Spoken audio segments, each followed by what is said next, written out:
Вітаю! Сьогодні на огляді клавіатура GamePro MK85R. Вона механічна. Придбав її в мережі Allo. Упаковка достатньо щільно прилягає. Зараз ми її розпаковуємо і побачимо, що вона являє собою всередині. Наперед скажу, що тут червоні свічі. Мають гарантію 50 мільйонів натисків. Всього клавіш 104. Також має 25 режимів, 25 натисків одночасно підтримує, 11 режимів підсвітки. Ну і це основні характеристики. Важить вона приблизно 680 грамів і відчувається достатньо такою вагомою. Відкриємо коробку. Скажу, що є така ж модель, але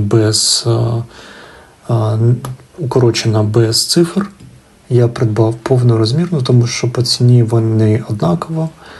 Ще добавлю, що провід має USB-A роз'єм і 1,5 метра довжиною. Цього, в принципі, більш ніж достатньо, тому підійде до будь-якого комп'ютера. Позиціонує клавіатура себе як ігрова. Я не використовую для ігор клавіатуру, але взяв після мембранної подивитись, що воно являє собою.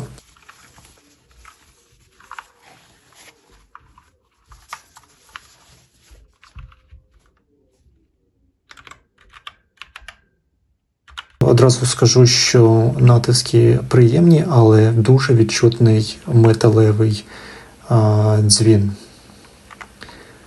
Також ми можемо побачити, що моя модель дещо скривлена. Уважно оглядайте товар при отриманні. Якщо вам зовні не підходить, то краще це повернути. Ніжки достатньо хлипкі. Я не дуже надіюся на них, завжди не використовую. Можу тільки час від часу в окремих випадках для, скажімо так, певної ситуації використовувати їх. Давайте понатискаємо всі клавіші, перевіримо. Натискаються, в принципі, без всяких затримок.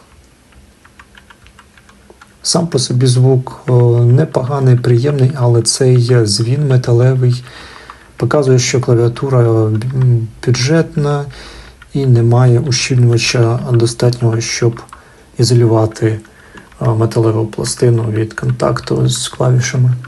Також хочу зазначити, що ви не зможете замінити клавішу, купити і замінити на гарячу, тобто гаряча заміна не підтримується. Але як-ніяк це повнорозмірна механічна клавіатура. Якщо ви хочете просто спробувати різницю, то можна на такому варіанті зупинитися. Але, на мою думку, є і кращі альтернативи. З недоліків можу сказати також про підсвітку. Зараз ми її побачимо, що вона має лише один секційний режим, не можна змінити світло, окрім як інтенсивності та анімації. І, як на мене, це другий після дзвону недолік цієї клавіатури. Ось так вона блимає. І все, що ви можете змінювати, це анімації. І приглушити світло. Також немає підсвітки кирилиці, тільки латиниця. Достатньо груба у виконанні клавіатура, але, можливо, комусь підійде. Ось такий був невеличкий огляд механічної клавіатури від GamePro.